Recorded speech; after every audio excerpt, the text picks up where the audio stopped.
Apito árbitro! Começa o Visitantes Esporte Clube. Com Bruno Santos e Arthur Crispim.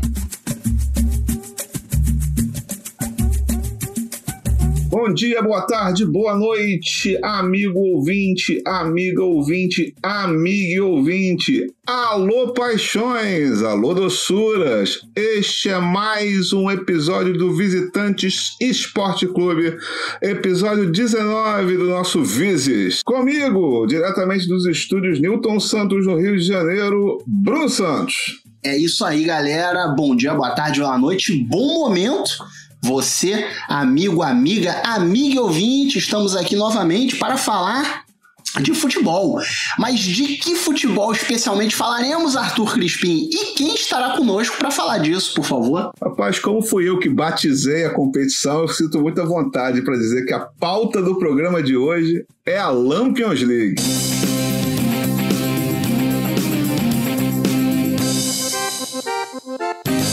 E para trazer as informações da Lampions League, a gente trouxe uma convidada que é fantástica. O currículo dela é tão extenso que eu acho que a gente vai ter que botar um intervalo comercial aqui depois de falar.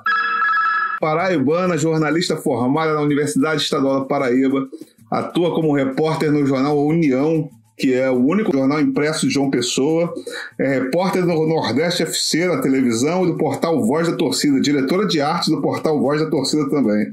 Comentarista esportiva da Rádio Tabajara, já foi editora do programa Globo Esporte de Campina Grande, na TV Paraíba, já foi também repórter do Globoesporte.com.br/pb. Pesquisadora do futebol nordestino com ênfase nas relações entre regionalização das transmissões esportivas e os modos de torcer.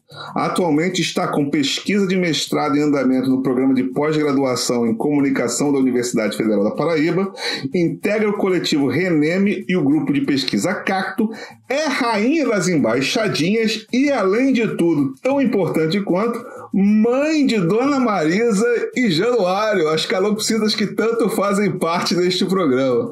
Tudo bem, Ana Nóbrega? Esqueci alguma coisa? Bom dia, boa tarde, boa noite. Esqueceu só que eu também sou mãe do famoso Loki, mas vocês ainda não conhecem aqui no podcast.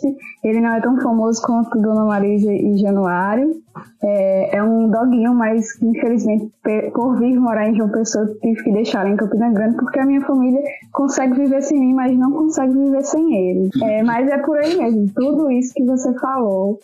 E muito orgulhosa por toda essa trajetória, graças a Deus. Sem muita saúde para tal, mas seguindo. É uma satisfação estar aqui também presente para falar um pouquinho da Copa do Nordeste, que é meu objeto de pesquisa desde que eu estava na graduação em jornalismo, e estou estendendo isso para a pesquisa na academia do mestrado. Pretendo também continuar pesquisando quando for para o doutorado, se a gente ainda for ter doutorado aqui, programa de doutorado no Brasil daqui a alguns anos.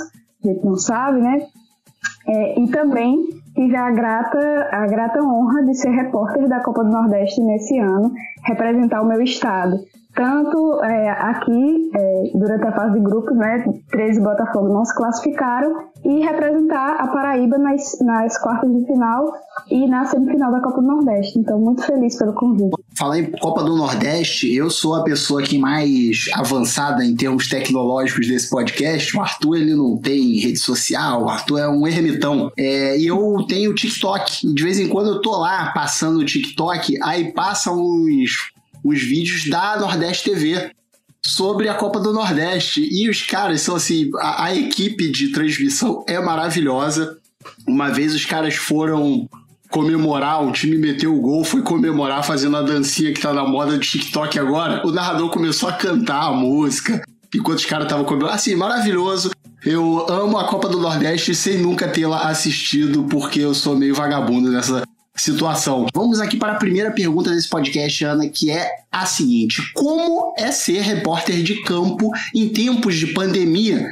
E como é a sua preparação em dia de jogo? Como é que funciona isso tudo? Primeiro, eu quero dizer que como é que você é um ser humano e você não assistiu a Copa do Nordeste até hoje? Problema sério, né? Que desrespeito o negócio desse. Mas, dando prosseguimento à pergunta, no jornal A União, eu sou repórter de geral. Às vezes eu sou utilizada para fazer matérias específicas de esporte, mas lá eu trabalho desde o início da pandemia apenas com pandemia, fazendo a cobertura sobre os casos de Covid, casos de óbitos, e também fazendo essa cobertura através das redes sociais, porque diferente do Arthur Crispim, que não se posiciona demais nas redes sociais, não aparece, eu apareço até demais às vezes e acabo percebendo as redes sociais como um meio para que a gente acabe levando informação para quem não tem muito tempo ou para quem não busca informações em jornais. E principalmente nesses tempos que a gente vive aqui no Brasil de desinformação desenfreada, né? Então utilizei as minhas redes sociais para isso também.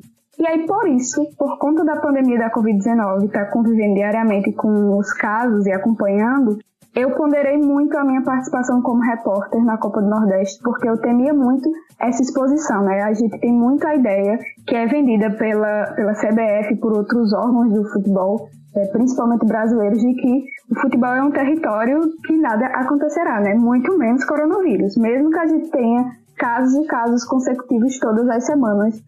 Para eles, isso não é tão grave. Fazer 1 minuto de silêncio antes do começo das partidas já é o supra-sumo que o futebol pode fazer durante uma pandemia, que tem nível mundial. Então eu ponderei muito a minha participação porque eu temia muito me contaminar, sabendo que a realidade do futebol é muito distante do que a CBF pinta e outras federações pintam. Mas como o meu amor pela Copa do Nordeste é bem maior do que isso, eu decidi aceitar esse desafio no meio de tantas outras coisas que eu faço durante a minha rotina semanal, por conta do que representa a Copa do Nordeste de fato, né? Não só para mim, para minha pesquisa, mas para a minha região como um todo. E por conta disso, a minha preparação para as partidas, no que diz respeito aos cuidados com a Covid-19, é aquilo, eu sempre ia para as partidas com 2 máscaras para evitar. Eu sou a única representante da transmissão entre o corpo de narrador, comentarista e repórter, né, que tem contato direto com os jogadores, com dirigentes, porque eu fico na beira do gramado. A CBF ela estipulou uma série de regras para tentar evitar a propagação do vírus durante as partidas, mas ela só foi cumprida efetivamente e aos meus olhos, principalmente só a partir do momento que eu saí aqui da Paraíba. Eu falei isso muito lá em Salvador, quando eu fui cobrir uma partida, e lá em Fortaleza, agora na semifinal, que esses protocolos da CBF que estavam sendo seguidos, estão sendo seguidos agora, era uma realidade bem distante do que eu presenciava aqui na Paraíba, que a gente não tinha tanto problema de distanciamento, então o cuidado era totalmente cada um por si. Então eu tentava fazer a minha parte, né? Utilizei 2 máscaras durante todas as partidas, higienizando microfones, higienizando as mãos sempre que podia e tentando manter o maior distanciamento possível dos jogadores e de todos os outros representantes que estavam em campo. E sobre a minha preparação para o dia de jogo, eu sou uma estudiosa do futebol, né? Então, para mim, é uma realidade que não me compete e que não deveria existir. É uma pessoa que trabalha com esporte e ela chegar para estudar para a partida somente no dia. É uma realidade que ainda existe muito no jornalismo brasileiro, e por isso que a gente tem cada vez mais transmissões com um nível baixíssimo de informações.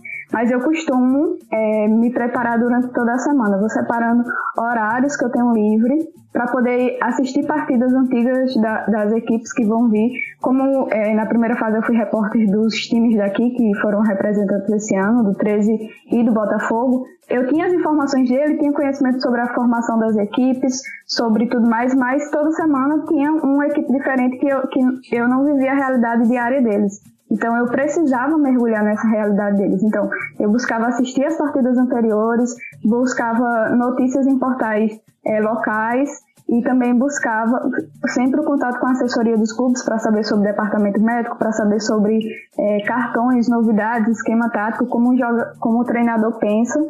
E Foi dessa maneira que eu vim estudando para todas as partidas, tentando acumular o máximo de informações possíveis sobre as equipes. E eu até fiz um vídeo de bastidores para o Nordeste FC que mostrava a minha rotina. E eu tenho muito isso de pensar não só nos jogadores como meros jogadores, né? Todos eles têm uma história muito bonita por trás, na maioria das vezes, histórias de superação. A minha pesquisa de estudo para as partidas, ela também envolve isso, de pegar todo o plantel dos jogadores e pesquisar nome por nome, tudo para saber o histórico de onde ele jogou, porque às vezes rola de pintar uma lei do ex aí, que é uma das leis que funcionam aqui no Brasil muito bem, né?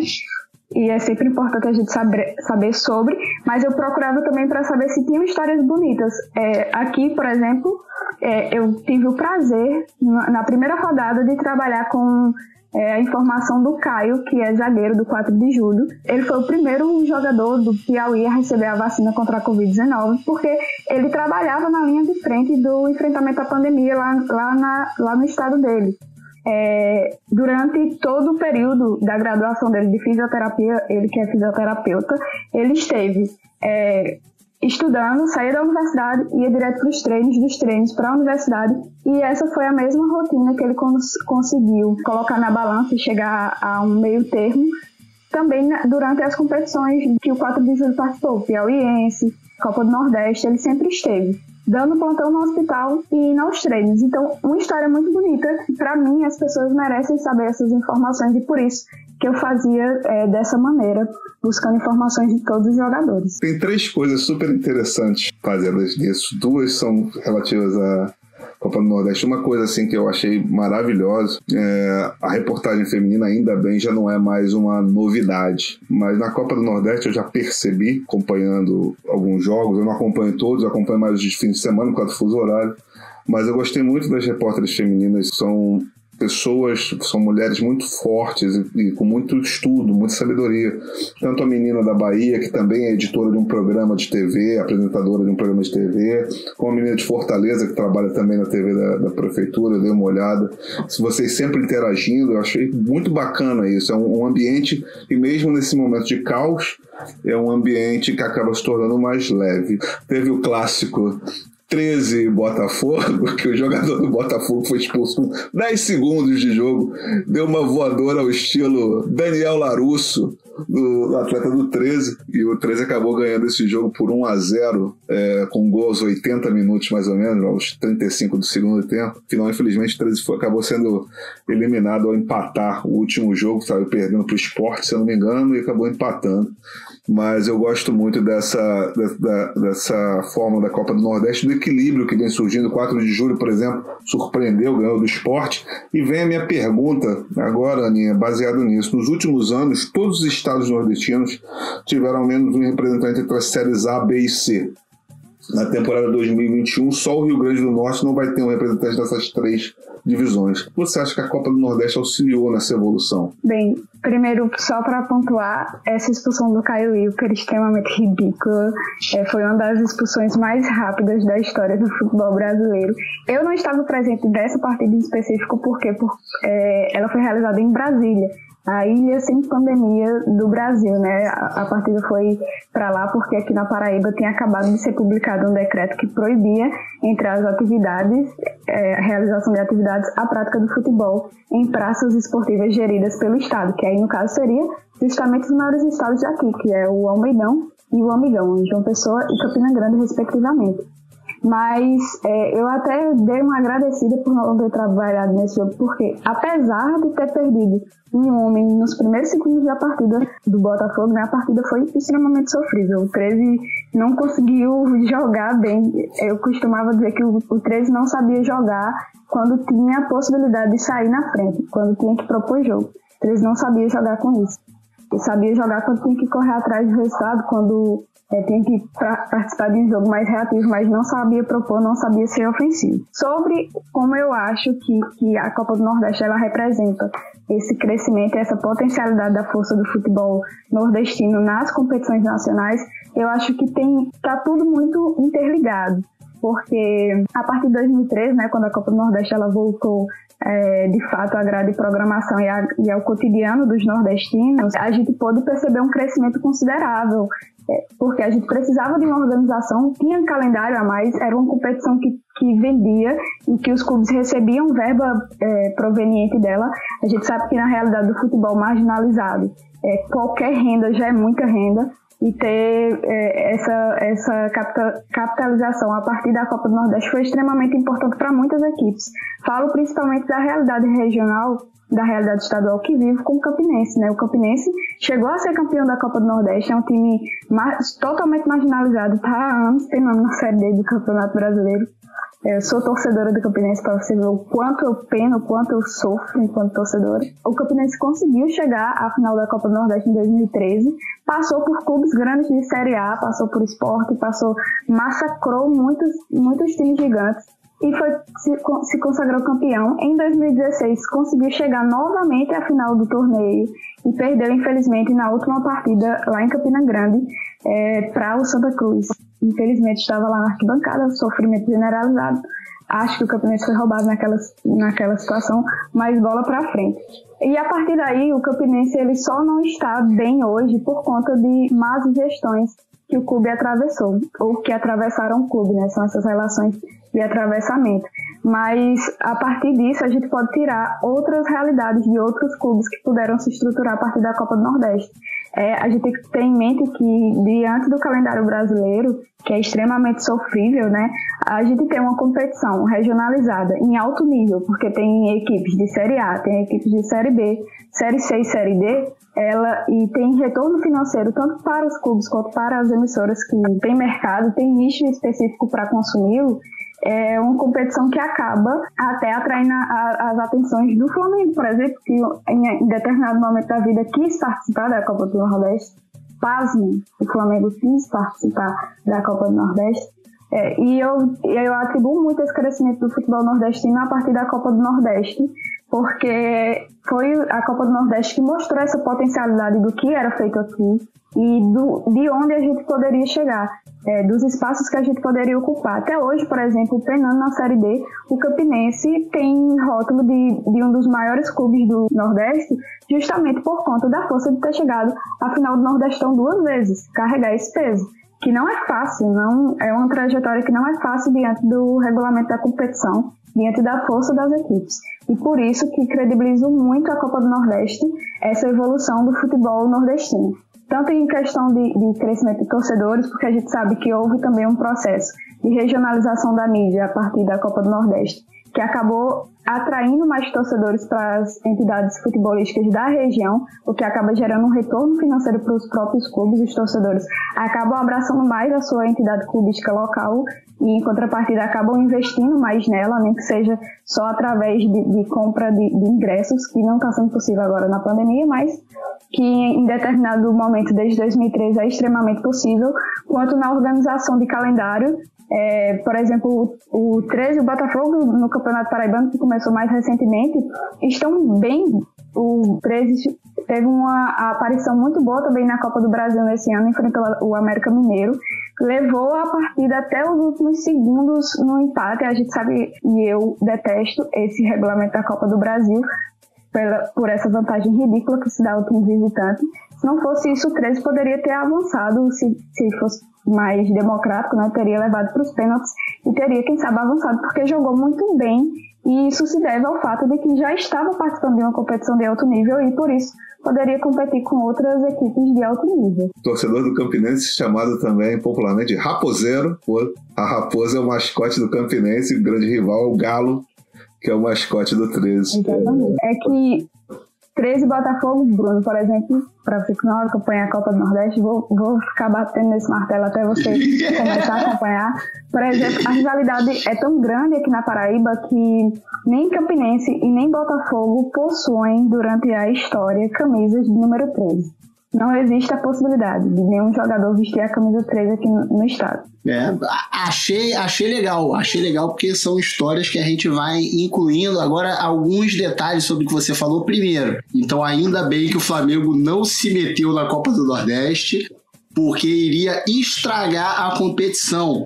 Então a gente sabe que esse pessoal de diretoria do Flamengo, essas coisas, não pode dar ideia para esse pessoal, não. Então fico feliz que a Copa do Nordeste não teve mais essa adição para seu coisa, porque obviamente o Flamengo ia entrar para estragar a competição, para destruir a competição e talvez acabar com a competição. Então fico muito feliz que isso não aconteceu. Sobre o Botafogo da Paraíba, eu me lembro um jogo que eu fui de Copa do Brasil, que foi Botafogo e Botafogo, porque eu sou Botafogo aqui no Rio, e aí o jogo no Nilson Santos era o jogo da volta, eu fui lá assistir, e eu fiquei do lado de fora antes, saudades da aglomeração de estádio, a gente ficou num bar do lado de fora, e tava a vovó do Botafogo lá com a gente, tomando umas, trocando ideia, é uma torcedora símbolo do Botafogo, e a gente ficou lá, tiramos foto, eu tenho foto com ela aí, se eu procurar eu acho. Mas foi bem legal assim, conseguir estar com a galera, conversar e tal, saber um pouquinho mais, foi bem legal. Depois do jogo o Botafogo do Rio deu um pau no Botafogo, mas aí, porra, acabou que foi meio que o óbvio, porque o jogo da ida eu acho que tinha sido, o Botafogo tinha ganhado de pouco, e aí o Botafogo da Paraíba tinha que partir pra cima aqui, e aí fica difícil, porque, porra, pra jogar contra um time um pouco maior, nem vou dizer muito maior não, porque estamos falando do Botafogo do Rio, você vai jogar com um time um pouco maior, acaba tendo essa dificuldade. Diga. Aqui na Paraíba a gente fala, inclusive, que o Botafogo da Paraíba é o maior Botafogo do Brasil, só pra que você já fique sabendo. Mas aí também é esse tipo de coisa que a gente ouve e finge que não escutou. Mas eu gosto muito, assim, do lance Botafogo, dessa ligação e tal, de o escudo. Assim, meio foda terem botado um vermelho no escudo, porque vermelho e preto com Botafogo não combina muito, mas tudo bem, cada um com a sua cor, faz o que quiser dela, o escudo é de vocês, beleza, faz o que quiser. Sou meio contra esse vermelho. E voltando aqui, e nessa pegada, a gente teve, por exemplo, falando de torneios regionais, a gente tinha o Rio-São Paulo, fez um grande sucesso por um tempo, mas faleceu. Teve o Rio-Sul-Minas em algum momento, que inventaram essa competição Rio-Sul-Minas, se eu não me engano durou um ano só e não fizeram mais, mas eu posso estar errado, eu, diferente da Ana, não sou um estudioso do futebol, mas de todos os campeonatos regionais, o único que se mantém até hoje é a Copa do Nordeste. E aqui você atribui o fato de a Copa do Nordeste ser a única que continua sendo, tirando o fato de não terem deixado o Flamengo entrar. Eu acho que porque aqui no Nordeste a gente trabalha muito com uma noção coletiva mais significativa do que o restante do Brasil. E isso falo principalmente no que se refere a dirigentes e cartolas, porque a Copa do Nordeste ela chegou, inclusive, a ser cancelada pela CBF com a desculpa de que o calendário do futebol brasileiro não teria espaço para competição, após um pedido de cartolas do Sul e do Sudeste, que viam a competição como uma ameaça às competições que já existiam nesse primeiro turno no Brasil, que eram os campeonatos estaduais. E a gente tem no Brasil um histórico muito grande, muito forte, de sabotar competições, né? A gente tem estados que precisam muito ter os estaduais.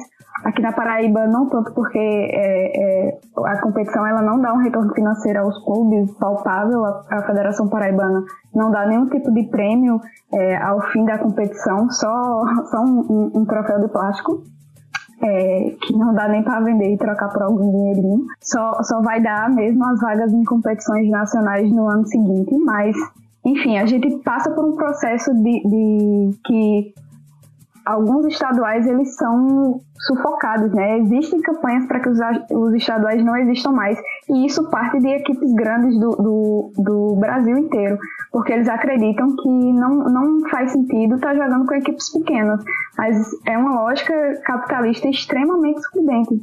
E aqui no Nordeste, felizmente, as equipes que tiveram esse pensamento em determinado momento, elas mudaram rapidamente. Por exemplo, o Sport chegou em um determinado momento que o Sport disse que era maior do que a Copa do Nordeste, que a Copa do Nordeste não cabia. logo depois correu atrás e disse que cabia sim, queria voltar a participar da competição, não queria deixar de participar da competição. Mas é uma iniciativa que eu não vejo em outras equipes fora do Nordeste, né? As equipes grandes, elas querem continuar sendo grandes e querem continuar esse processo de superioridade. As equipes, elas querem muito continuar com essa relação de superior, de hierarquia social dentro do futebol, mostrando que eles são os grandes e os pequenos não têm tanta importância. Por isso que muitas equipes, muitas competições estaduais, inclusive o Campeonato Carioca, Bruno, você que é torcedor do Botafogo do Rio de Janeiro, a gente tem uma defasagem muito grande. As equipes acham que precisam colocar para jogar somente os meninos, que é uma competição que não tem importância. Então, a gente tem essa descredibilização desses campeonatos. E, diferente disso, de primeiro turno, a Copa do Nordeste ela recebe uma grande atenção e grande influência, tanto de torcedores, quanto de empresas, quanto dos próprios clubes, para que ela seja mantida. E apesar da CBF ter boicotado em determinado período de tempo, hoje a gente vê que o Nordeste ele é um case de sucesso muito grande e que não deve ser paralisado novamente por muitos desafios. E hoje eu credibilizo como o maior regional e maior competição de primeiro turno que a gente tem no Brasil. Por exemplo, eu li o texto do PVC desse fim de semana, que ninguém estava falando sobre a Taça Guanabara e todo mundo estava falando da Copa do Nordeste, das semifinais da Copa do Nordeste. Eu estive em Fortaleza para fazer a cobertura de Fortaleza e Bahia, e mesmo com a pandemia, mesmo com todas as limitações e restrições, na rua, no dia do jogo, no caminho para o jogo, as pessoas que estavam circulando estavam vestindo as camisas dos seus clubes. A gente teve recorde de audiência durante a transmissão e recorde de participações também nas redes sociais. Então, é uma competição que ela é literalmente abraçada por todo mundo que faz parte dela. De realizadores, a da CBF hoje, que vê a competição como bastante lucrativa, né?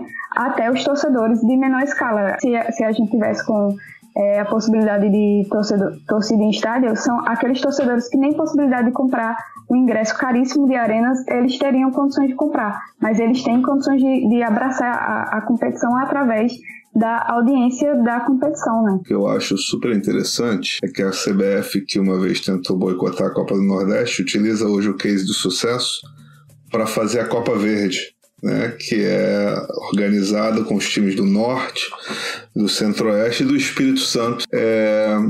O que eu acho legal do Botafogo da Paraíba, isso aí não é um fato, mas é que eu acho a estrela é vermelha por causa da bandeira, provavelmente, da Paraíba, não é isso? Não? Foi mais para uma questão de diferenciação, e foi até bom, Arthur, você falar nisso, porque o Bruno mencionou que não gosta da estrela vermelha.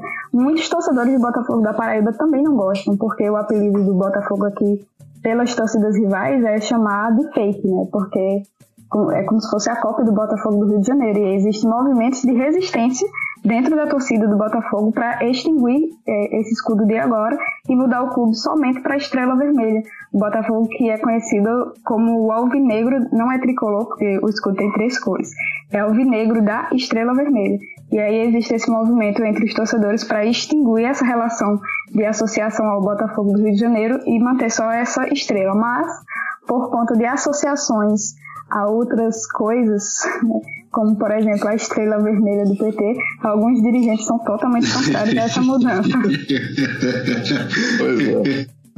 O Botafogo de João Pessoa, trivia, João Pessoa, que foi assassinado em Recife numa padaria na Rua Nova. Ele era candidato a vice-presidente na chapa de Getúlio Vargas, e após isso a revolução foi deflagrada e Washington Luiz, presidente com o nome de zagueiro, foi deposto. Para que Getúlio Vargas mesmo. Mudou, inclusive, a bandeira do Foi estado. Um nego, não é isso? Foi isso, Tá foi um vendo? nego. Tá vendo? Preto e vermelho para simbolizar o luto e o sangue derramado. E no fim das contas, existe a história de que tudo isso foi causado por uma dor do corno, mas isso a gente pode contar em outro episódio. Visitantes também a cultura.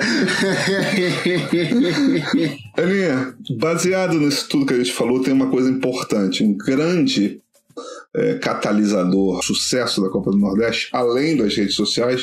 O Bruno falou do TikTok, que eu, que não sou tão jovem quanto ele, não tenho. Mas o Instagram da Copa do Nordeste eu sigo, então eu sei que ele faz muito sucesso. A Copa do Nordeste também tem Twitch, que para mim é igual caviar, nunca vi, nem ouvi, nem comi, só ouço falar. Eu já comi caviar, não comi o Twitch, mas eles têm também. Mas de qualquer maneira, a Copa do Nordeste ela tem uma estrutura de comunicação muito pujante. E aí eu queria te perguntar como é a estrutura de programação da Nordeste TV, além das transmissões dos jogos, né? E se você poderia nos contar essa história de transmissão da Copa do Nordeste, essa evolução. Eu nunca vi nem comi, eu só ouço falar caviar. Mas também não me interesso pelo que eu soube de outras pessoas, não é uma comida tão boa. E da Twitch eu ouvi falar, fiquei muito curiosa e busquei, mas tem muito gamer, eu não gosto muito de gamer, eu acho um mercado, um ambiente muito tóxico, então eu evito muito. Mas respeito, tá? A todos, eu juro que eu respeito essas diferenças. Mas é isso mesmo que você falou, o Nordeste FC, que agora se chama Sport FC Sporting Bet, para que você vê o quão potência que é a Copa do Nordeste, né? No meio da competição acabou que a empresa conseguiu vender o naming rights para o Sporting Bet, ou seja, dinheiro entrando nos caixas, né? A transmissão esse ano ela esteve presente na televisão através da assinatura do pacote do Nordeste FC. Tinha assinaturas diversas, você assinava só para ver os jogos do seu time, ou mensal, ou então a competição inteira. Você também podia assistir através dos canais da Copa do Nordeste, da Claro e da Sky, e tinha também a Twitch e tinha redes sociais. A Copa do Nordeste nesse ano foi, inclusive, entrou para a história porque teve a primeira transmissão de partidas esportivas no TikTok, essa rede social que está chegando agora. E depois da primeira partida transmitida, foi uma partida do Ceará, inclusive. Depois disso, a gente teve uma presença mais intensificada do TikTok nas transmissões. Nas semifinais, a gente teve rodada dupla, né? Primeiro foi o jogo do Ceará, Ceará contra Vitória, e a gente teve transmissão. A Fox também transmite, a Copa do Nordeste transmitiu esse ano, as afiliadas do SBT também. Então a gente teve transmissão das afiliadas do SBT, do Fox Sports, do Nordeste FC e do Nordeste FC no TikTok. Então, na Twitch também. Então, os torcedores nordestinos e não nordestinos também, porque a gente também abraça vocês, somos extremamente adaptáveis e carismáticos e calorosos em receber a todos, poderiam acompanhar em qualquer uma dessas plataformas, né? O que eu acho extremamente positivo. É uma iniciativa que leva para buscar aquele torcedor independente de onde ele esteja. E essa presença digital, através das publicações em redes sociais, também é muito isso. E você pode perceber, como você mesmo citou, Arthur, que tem sido uma presença com um grande volume de conteúdo e com uma linguagem que se aproxima muito das linguagens de redes sociais que a gente tem hoje, né? Esses virais de dancinha sempre tem as dancinhas. Os jogadores já incorporaram muito isso e fazem ao final das partidas, em comemoração de gols, e viralizam sempre muito fácil nas redes sociais, já por conta desse apelo, né, das redes sociais de hoje em dia e dessa avalanche de dancinhas e movimentos e coreografias do TikTok. Mas para falar sobre a história da Copa do Nordeste também, para que eu não me alongue tanto sobre como está sendo hoje, eu vou dar inclusive uma colada no meu TCC, em um trecho no meu TCC, né, que foi sobre a Copa do Nordeste. A Copa do Nordeste ela foi criada no ano de 1994 e passou por várias fases, desde o sucesso até, como eu mencionei anteriormente, o cancelamento em 2004 pela CBF, justamente por conta de cartolas que não estavam satisfeitos que o Nordeste tivesse algum tipo de sucesso em algum conteúdo, em alguma coisa produzida pelo Nordeste. E aí, esse embate entre cartolas do Sul e do Sudeste e cartolas do Nordeste levou o Nordestão para a justiça, né, para o âmbito judicial, para os tribunais, para que o Nordestão ele pudesse voltar a ser realizado.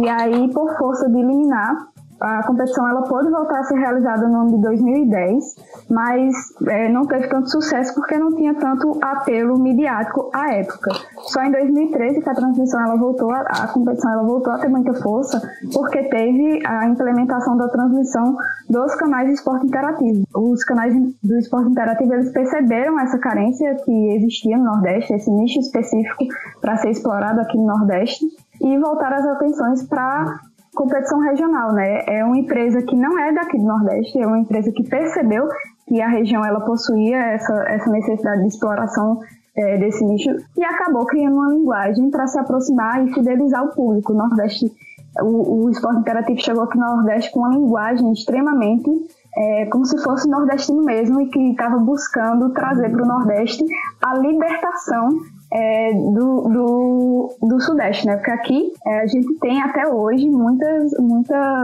cidades e muitas regiões do Nordeste que recebe a transmissão na época de estaduais do Campeonato Carioca e do Campeonato Paulista. Por isso também que a gente tem uma torcida muito numerosa do Flamengo, do Corinthians e das demais equipes de São Paulo e do Rio de Janeiro aqui no Nordeste. Tanto que em qualquer possibilidade de jogo com torcida, a gente vai ter sempre aquela discussão entre torcedores mistos e não mistos e a briga para tentar mudar essa realidade.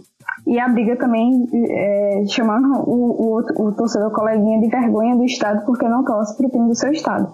Mas tem muito disso. O esporte interativo ele percebeu essa carência, tentou se colocar enquanto torcedor nordestino, e todas as peças, enquanto a competição esteve atrelada ao esporte interativo, elas foram voltadas exclusivamente para tentar vender essa libertação do povo nordestino às transmissões esportivas e aos clubes de fora. E isso foi visto de forma muito positiva pelos torcedores, tanto que em pesquisas Ibope e da Repucon, que eram constantes, saíam anualmente, a gente teve desde 2013 um crescimento muito considerável de torcedores que abandonaram o que eu chamo de bifiliação clubística, né, que é esse movimento de torcer pelo seu clube, o clube da região, e um clube de fora, geralmente do eixo sul e sudeste. A gente percebeu um abandono maior dessas taxas de bifiliação clubística a partir do advento e sucesso da Copa do Nordeste desde 2013, quando a gente passou até essa transmissão mais específica da competição pelo esporte interativo. No entanto, o esporte interativo foi vendido para a Turner, né, e mesmo emitindo várias notas dizendo que não abandonaria o Nordeste, porque isso caiu como uma bomba para os torcedores nordestinos que já tinham associado o esporte interativo como o salvador da pátria, né? Como o único canal que se importava com o Nordeste. Caiu como uma bomba, muitos se preocuparam e o esporte interativo chegou a emitir nota dizendo que não abandonaria a transmissão nordestina, das competições nordestinas, ia continuar tendo espaço, mas só nas redes sociais. Só que aí surgiram as transmissões por streaming, né? E graças à internet e ao Live FC, que foi logo em seguida que começou as transmissões, a gente não ficou sem transmissão da Copa do Nordeste. Do Live FC, que hoje é o Nordeste FC Sporting Bet, mudou de nome esse ano, justamente também nessa tentativa de se aproximar mais com o torcedor do nordestino para causar identificação e, consequentemente, essa fidelização do público, e também das afiliadas do SBT na região. E até hoje é sucesso, graças a Deus. Sucesso demais. Agora vamos falar da competição em si em relação aos jogos. Eu quero saber o seguinte. Primeiro, essa edição do podcast está sendo gravada antes das finais. Então, tudo que a gente falar nesse momento, daqui para frente, tem a ver com até as semifinais, tá? A gente tá gravando antes das finais e esse episódio só vai pro ar depois das finais. Então, já vai ter acabado a Copa do Nordeste. Então, esqueçam as finais, que por acaso eu já deixo aqui que é Bahia e Ceará, vão jogar nos dias 1 e 8 de maio. Jogaram, na verdade, nos dias 1º e 8 de maio. Mas é o seguinte, até esse momento, quem foi o cara da Copa do Nordeste? O cara, tu pergunta de jogador, treinador? Você pode fazer dos dois. Você pode fazer um jogador e um treinador. Eu acho que o Guto Ferreira vem consolidando um trabalho muito importante à frente do Ceará. Tanto que, para mim, apesar de acreditar muito no Bahia, o Ceará é franco favorito para que vocês escutem esse programa hoje ou na data que for, depois da competição. Pode ser que o Ceará tenha se sagrado campeão, e justamente por conta do trabalho que vem sendo muito efetivo do Guto Ferreira. O Ceará que conseguiu chegar à Sul-Americana através do trabalho do Guto. E ele vem se consolidando. A gente tem um problema muito grande aqui no Brasil, que é isso, sobre trabalho de continuidade de treinador, né? E a diretoria do Ceará acredita muito nesse trabalho de continuidade. E por isso que a gente tem um sucesso em um trabalho que é muito nítido em campo. Nas duas partidas que eu trabalhei e que eu pude cobrir o Ceará, eu via uma interação muito gigantesca entre treinador, um entrosamento e uma sintonia muito gigantesca entre treinador e jogadores.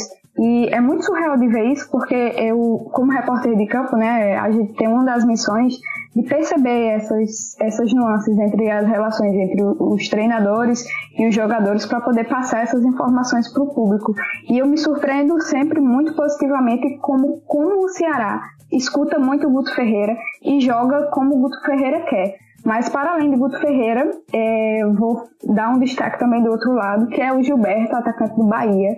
Ele é o artilheiro da Copa do Nordeste até então, ainda tem possibilidade de avançar mais nisso, né, já que teremos 2 jogos de final do campeonato.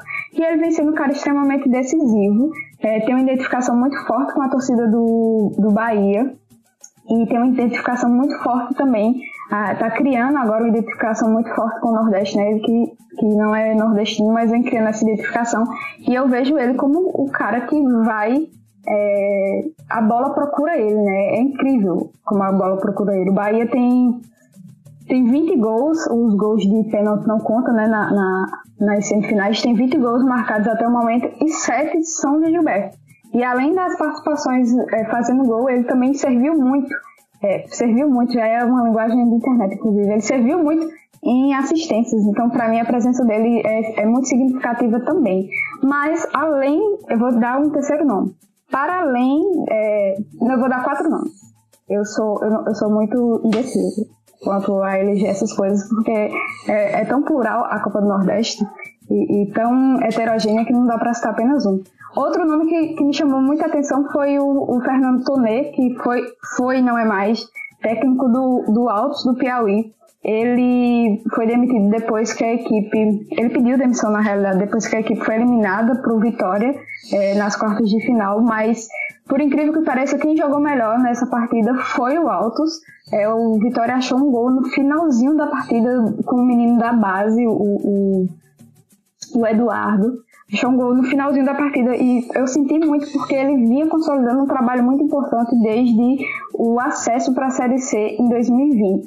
Então acho que ele é um grande nome também e um nome para que a gente observe que pode crescer muito no Brasil e ser muito grande também em outros países, que é o Samuel, o atacante do Vitória. Ele tem 5 gols na competição, ele é muito decisivo, muito jovem. É bem provável que o Vitória, diante da situação de crise que vem há alguns anos, procure vender o jogador o mais rápido possível. Então a gente pode ver um Samuel em algumas equipes, ele tem espaço em equipes da Série A e a gente pode vê-lo brilhando muito daqui a um tempo.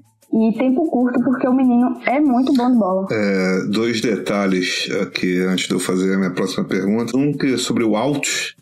Se você, nosso ouvinte, ouvir o episódio 10 com a Aline Falcone, vocês vão escutar a história com o Betinho, que jogou no Palmeiras e hoje em dia joga no Altos. E tem uma história muito boa no nosso episódio sobre produção.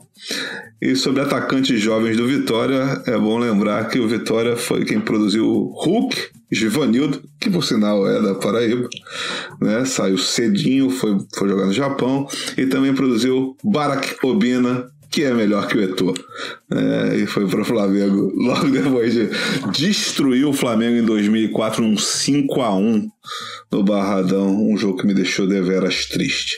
Bom, tem uma coisa que eu tenho uma certa esperança em relação à Copa do Nordeste, que é o seguinte: eu morei 12 anos em Recife, e quando eu morava em Recife, uma das potências de futebol feminino do Brasil era o Vitória de Tabocas.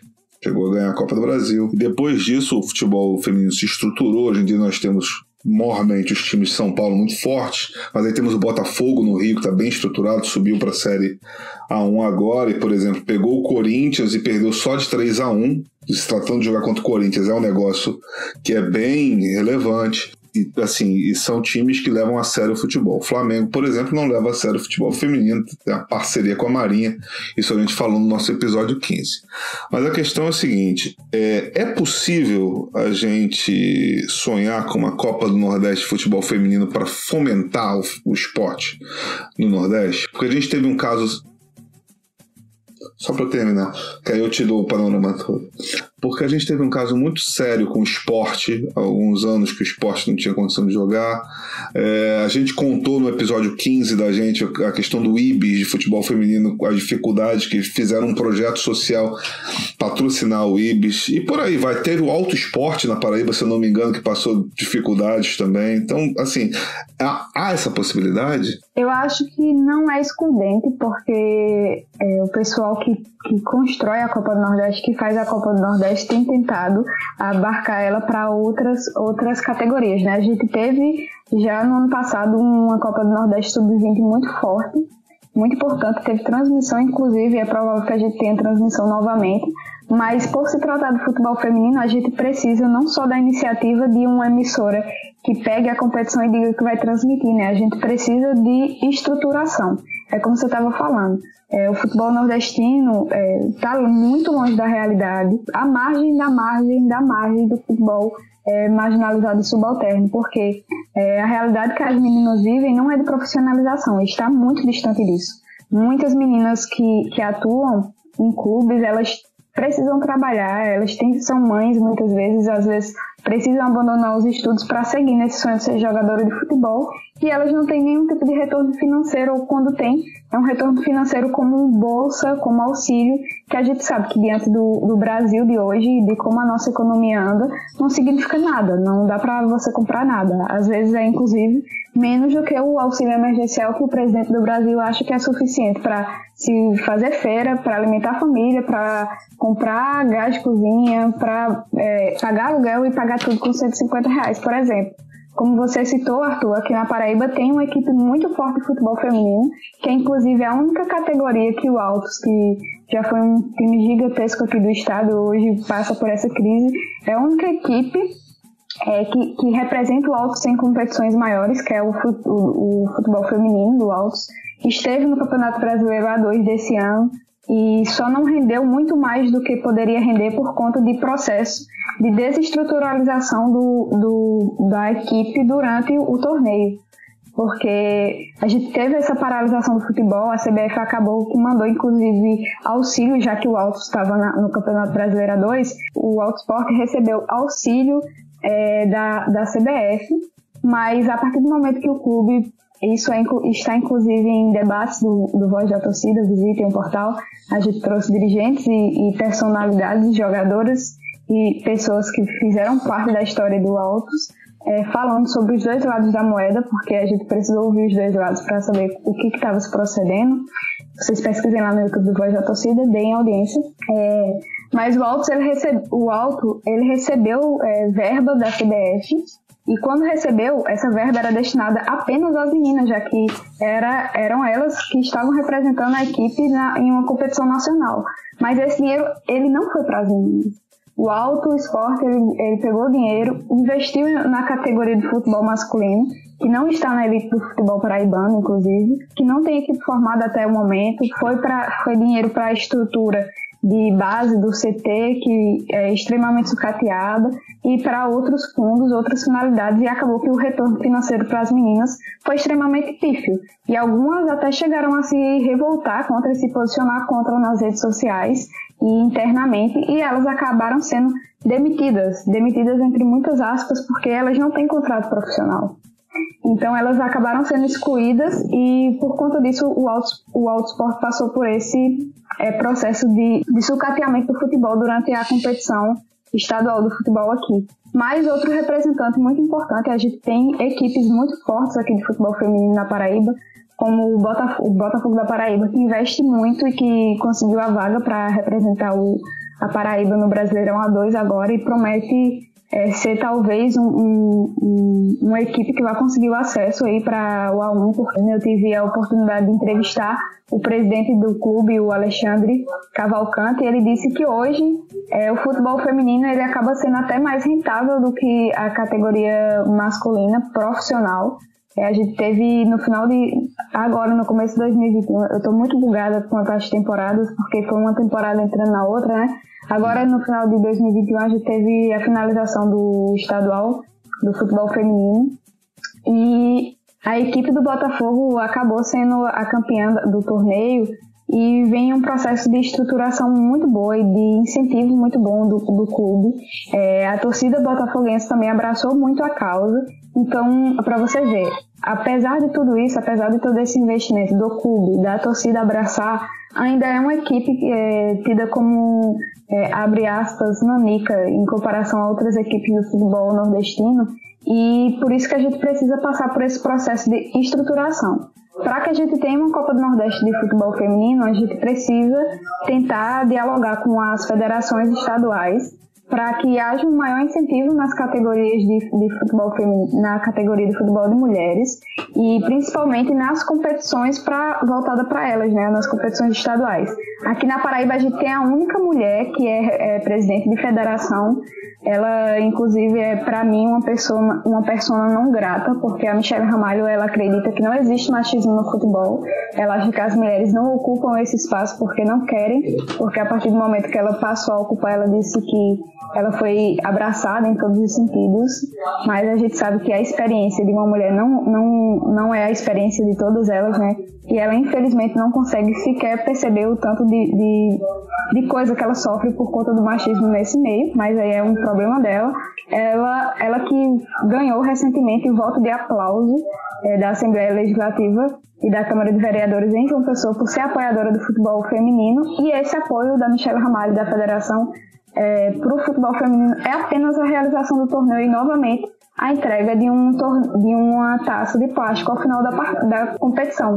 E não é esse tipo de incentivo que a gente precisa para que o futebol feminino ele cresça aqui na região. A gente precisa de estruturação de fato, precisa de acompanhamento mais próximo, precisa saber como que essas meninas estão, como que elas são cuidadas pelos clubes, permitir que haja uma verba para as equipes que mantêm as categorias de futebol feminino em pleno funcionamento, porque infelizmente não é rentável sozinho ainda. Existem outras praças esportivas que já são, né, como é o caso do Corinthians, o Santos e o São Paulo, mas são realidades totalmente diferentes e a gente precisa mesmo ter essa estruturação. O melhor time que a gente tem aqui no Nordeste a preço de hoje é o time do Bahia, que foi inclusive campeão do Brasileirão A2, mas ainda assim, no Dia da Mulher, o Bahia fez uma campanha para dizer que ia profissionalizar todas as meninas, e essa seria a ação afirmativa do Bahia no Dia das Mulheres, seria profissionalizar todas as meninas que atuam no Bahia, que são as meninas de aço. Mas, por exemplo, eu estava agora no fim de semana em Fortaleza e a Juliana Lisboa, que foi a repórter que trabalhou comigo, que é lá de Salvador, ela acompanha de perto também essa realidade do futebol feminino e ela foi procurar mais a fundo sobre isso, né? Porque a gente tem muito essa preocupação de que as ações afirmativas elas saiam da internet. Porque é muito fácil para que os clubes cheguem na internet e façam um discursinho muito bonito, ganhem seguidores, ganhem likes como equipe democrática, mas não partam para a prática efetiva da ação, né? Não partem para concretizá-la. E nessa peça, nesse momento, no dia 8 de março, o Bahia disse que profissionalizaria de forma automática todos os contratos das meninas, e isso não foi feito até hoje, mas foi vendido. Então, por isso que a gente precisa de uma atenção a mais em todos os termos do futebol feminino para que a Copa do Nordeste ela seja possível. Eu queria fazer essa pergunta para a gente meio que dar uma finalizada aqui, que é o seguinte: até o momento, até as semifinais da competição, qual foi o grande jogo dessa edição da Copa do Nordeste até aqui, que você tenha acompanhado? Não precisa ser que você tenha trabalhado. Se você quiser fazer um que você tenha trabalhado e um outro, tudo bem. Não tem nenhum problema. Mas diga aí pra gente qual foi esse jogo e dá um panorama desse jogo aí pra gente saber como é que foi isso. Pra mim, a melhor partida em que eu estive, que não foi sofrível de assistir, em termos de futebol bonito, foi as quartas de final entre Vitória e Altos do Piauí. Era uma equipe que chegou favoritaça, o Vitória, é claro, diante de uma equipe do Piauí que não tinha tanto investimento quanto o Vitória. O Altos, que teve durante a campanha na Copa do Nordeste desse ano muitos problemas por conta de casos de Covid-19.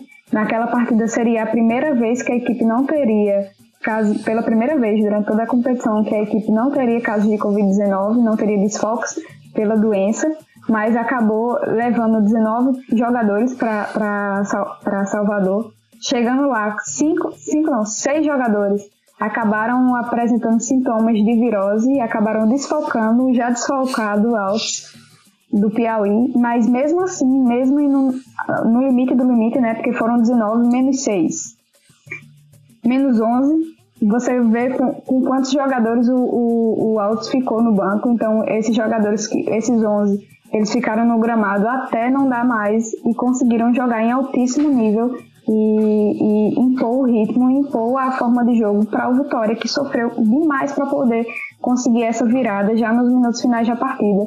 Para além disso, dessa história de superação, né, do Altos e de força do Altos, fazendo frente ao Vitória, eu acho que foi uma partida muito boa também em nível técnico das duas equipes e também de emoção, né? Eu gosto muito de jogos emocionantes e essa partida foi decidida no finalzinho mesmo, com um gol que eu já mencionei achado nos minutos finais pelo Eduardo. Então, para mim, foi a melhor partida até então.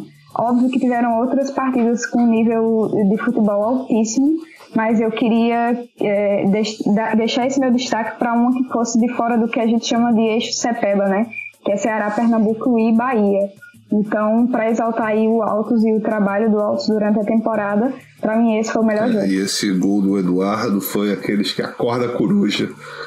Paulada. Eu tive um susto na hora, não estava sequer esperando, estava esperando mais que saísse um gol do Altos do que um gol do Vitória, e de repente, Ana, eu queria te agradecer muitíssimo por você ter participado conosco. Eu sei como é que você está, tua agenda lotadíssima, você abriu um espaço pra gente. Super obrigado. Gostaria de saber onde é que a gente pode achar, os ouvintes podem achar você na rede social e tudo mais, mas antes disso, apenas um plantão da calopsita.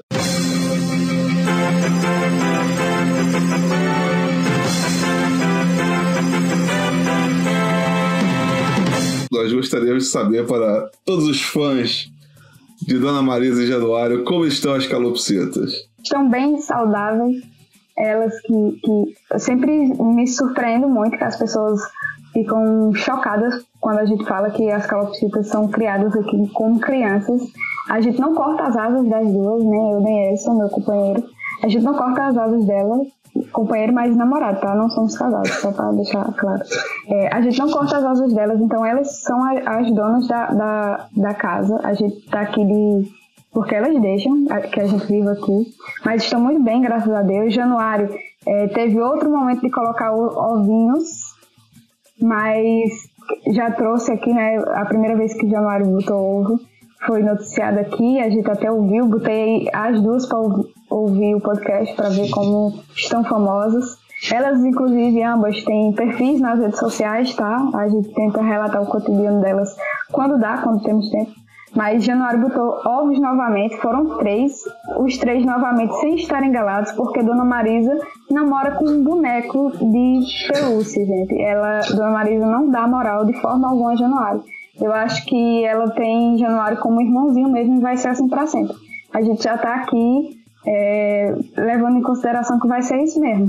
Por exemplo, quando Januário colocou esses 3 ovinhos agora, Januário botava o ovo e saía da casinha como aquelas mães que não quer ter filho mesmo, e Dona Marisa ia pra casinha cuidar dos ovos e não deixava ninguém chegar perto, porque na cabeça de Dona Marisa, esses ovos eram de Dona Marisa e do boneco.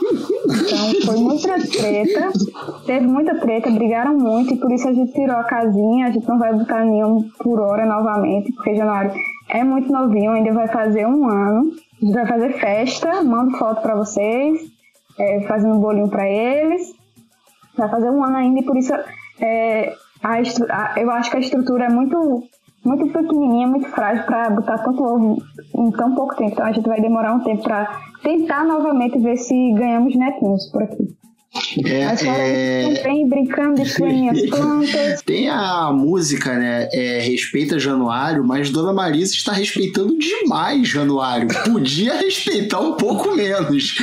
Eu respeito de irmão.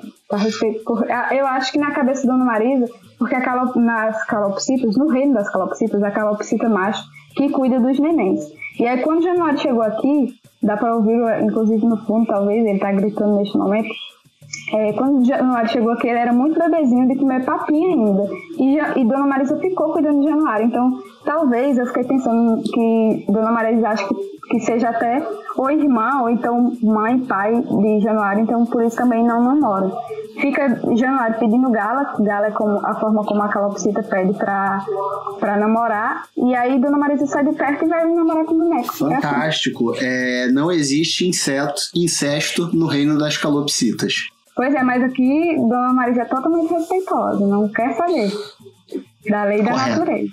Correto. Tá respeitando o Januário demais. Então é isso. Eu também queria agradecer muito, Ana, você tá por aqui, mas tirando Dona Marisa e seu Januário, onde que encontramos você? Pelas redes sociais, mande aí seus endereços, vai estar tudo na descrição, vamos botar os links todos aí do Voz da Torcida, tudo isso vai estar por aí, mas diga aí pra gente como te achar. No Jornal União, vocês podem me encontrar em aunião.pb.gov.br. O Jornal União é um jornal estatal, é o único em circulação impresso na Paraíba, mas a gente tem a edição digital que, para assinantes ou não assinantes, ela estará disponível sempre no dia da edição, através do site. No Voz da Torcida, no vozdatorcida.com, eu estou colaborando com os meninos, uma mídia independente, né, sem medo. A gente expõe bastante as vísceras do futebol paraibano, sem medo de ninguém, porque aqui a imprensa paraibana tem muito medo de expor, é muito amiguinho dos fortes nomes do futebol, então a gente não vai muito nessa linha. E no Nordeste FC vocês podem me acompanhar através, se forem assinantes ou se quiserem ser assinantes, vocês podem procurar no nordestefc.com e verem os jogos que estão nas redes sociais, e nas redes sociais da Copa do Nordeste também, nas redes sociais do Nordeste FC Sporting Bet, e nas minhas redes sociais, porque eu sempre faço a minha própria propaganda direto, Ana F. Nóbrega no Twitter e Ana F. Nóbrega sem lá no final no Instagram. Eu sempre tento, quando a minha rotina deixa, compartilhar mais ou menos como que é o meu dia a dia no trabalho e algumas informações também cobrindo futebol feminino, futebol paraibano, nordestino e a pandemia da Covid-19. Muito obrigado, Aninha. Foi maravilhoso, né não, Brunão? Com certeza. E agora é aquele momento, né, Arthur? Eu acho que dá pra... Chama a vinheta! Eu vou chamar o VAR, e se ela se duvidosa, ela não quer acreditar. E é isso, estamos de volta aqui com a Hora do VAR. Hora do VAR que vai ser um pouco diferente esse episódio, né, o Arthur? Sim, até porque, como vocês perceberam, a gente já usou a principal pérola da Hora do VAR no próprio conteúdo do episódio com o plantão da calopsita. Então agora, Brunão, é só a gente dar aquele alô pra galera, como é que eles falam com a gente pra nos abastecer de causos, perguntas e coisas afins, espalhando a palavra para os próximos episódios. Exatamente, você pode fazer isso pelo Twitter, @visitantesec ou visitantesec, pelo Instagram, podcast visitantes, ou por e-mail, podcast.visitantes@gmail.com. Você também tem as nossas redes sociais pessoais, eu, Bruno, Arthur. Se você tem contato direto com a gente, manda. Sinal de fumaça? Manda. Passou aqui na rua, dá um grito lá do portão. Não me chama, não entra não, porque pandemia a gente não pode ter contato. Mas grita lá de fora, porque eu vou anotando aqui no papel e a gente manda para os próximos episódios. Correto, Arthur? Corretíssimo, espalha a palavra e, como diria o grande filósofo grego Periclão, se você for uma pessoa mais tradicional e quiser escrever uma carta pra gente, escreva uma carta de amor, 2 pontos vem, certo, Brunão? Certíssimo, e é aquilo, espalhe a palavra e não espalhe o vírus. Corretamente, essa aí vamos sempre ter que mandar essa, enquanto a gente não tiver todo mundo vacinadinho, vacinação em massa, que é importante pra gente controlar esta miséria deste micróbio do caralho. Com certeza. E é isso, Brunão. Depois disso, torcendo para que todas as pessoas tenham vacinação contra o Covid e algumas outras contra a febre aftosa, porque é necessário, eu acho que está na hora da gente pegar o carro e acelerar, porque semana que vem é em alta velocidade, visitante, certo? Certíssimo. E vamos que vamos. Um grande abraço. Até a próxima. Vamos nessa. Beijo e até. Esse podcast é uma realização da BSC Produções.